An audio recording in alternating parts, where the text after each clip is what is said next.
आवाज में आप लोग सुन रहा, लेकिन हम तनी सा चेंज करे जाते।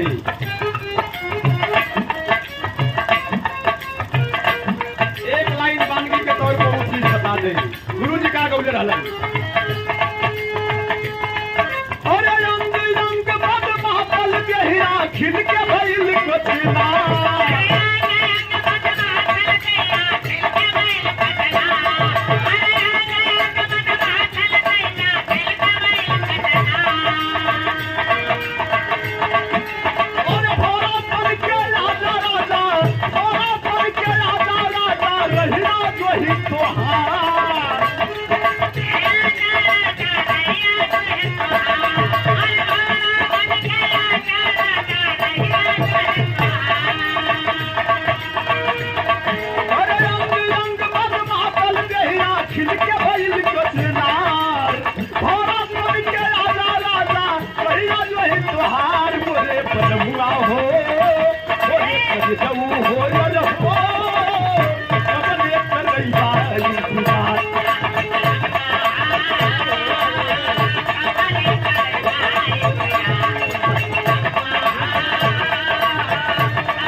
लेकिन यही भाव में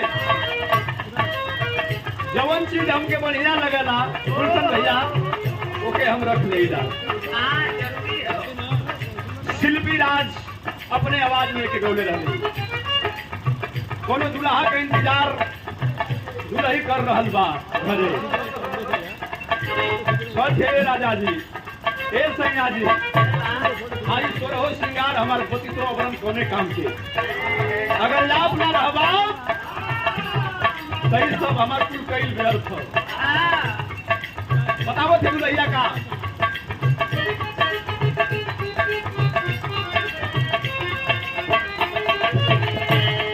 अरे आंख पे आंसू सूखल करे करे नहीं पीता,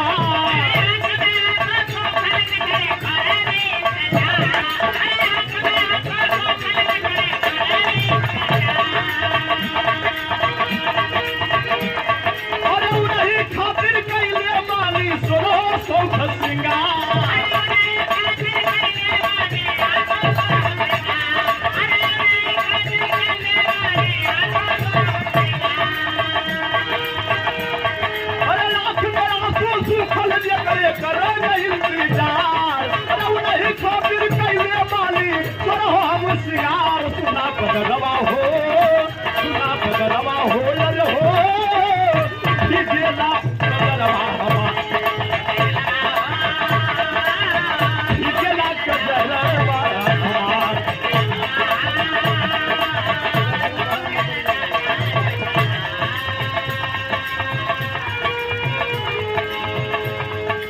अंतरा के लाइन में बताओ तो भैया लगा ला।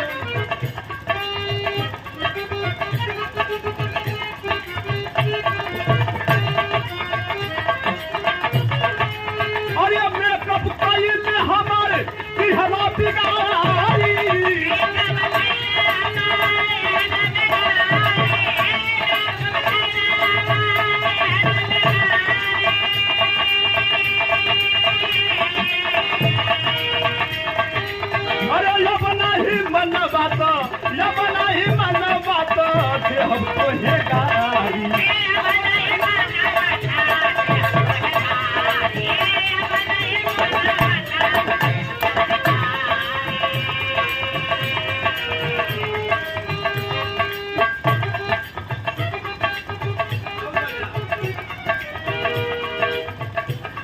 अरे खुल गई जूरा, अरे खुल गई जूरा सन के में जब देखा पूर्वी बला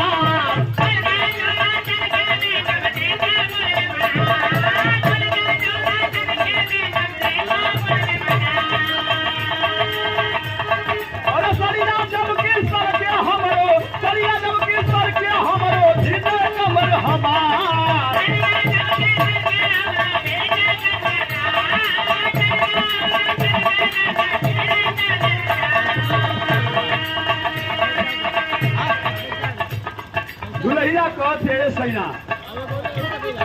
हाई जवन जूरा केस में लगौले है ई जे पुरवा के बयार बहत हो आई हो फूल जाता आई जो साड़ी पहन ले है दुनिया वाला देखे या ना देखे लेकिन आसमान से बादल देख रहल बा का कह दिया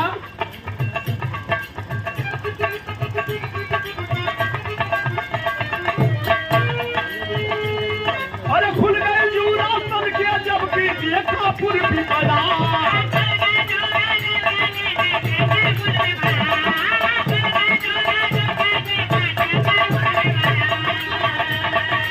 सरिया जब केसर कई जाता सरिया जब केसर कई जाता भीजा कमर हमार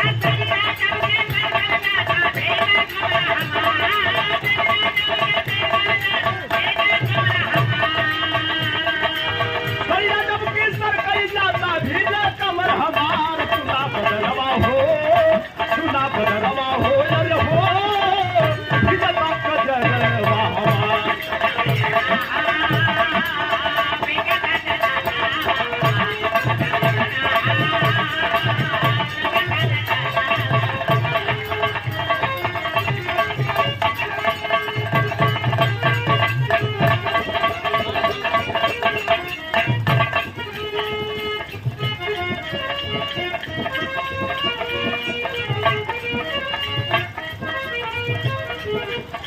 देखा ये करे बिना पूरा बिरहा विदाया अधूरा बा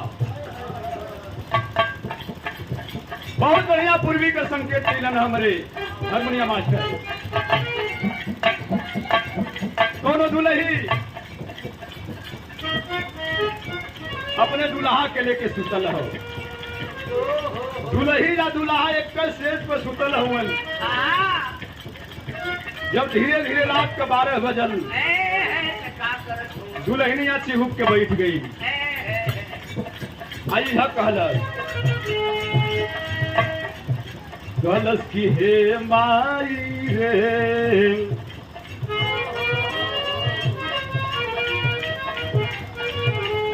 हे माई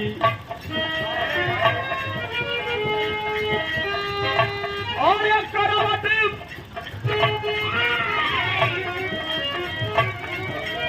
और एक करवट फिर में लागल और एक करवट हाई फिर में लागल हाई केहुनी कघैया रंग करे जा पीछे ना हाई करे जा पीछे ना और ये मरल सिर्फ हाँ मरल सिर्फ और ये कवन नीर दैयारा करे जाती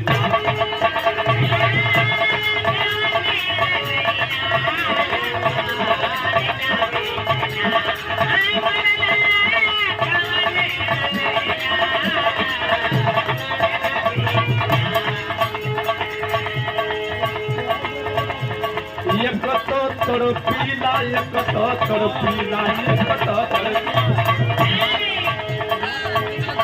एक तो मोतारा पीला आई बोलो तो क्या पीर से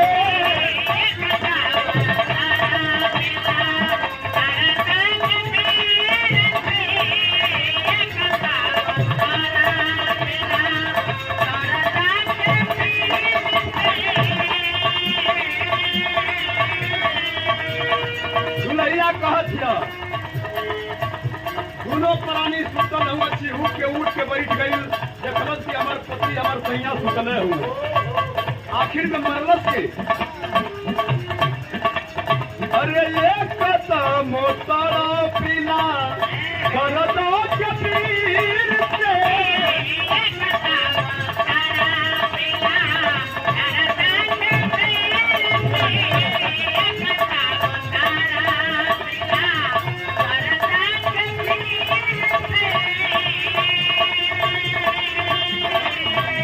और ये लहू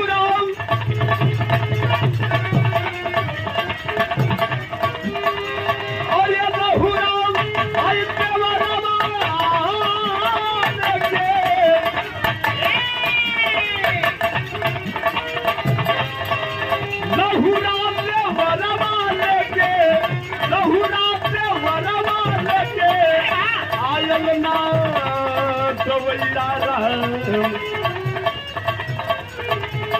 करे जा पीछे ना अरे करे जा पीछे ना अरे मरला से हाँ मरला से हाय कवन नीर दैया राम करे जा पीछे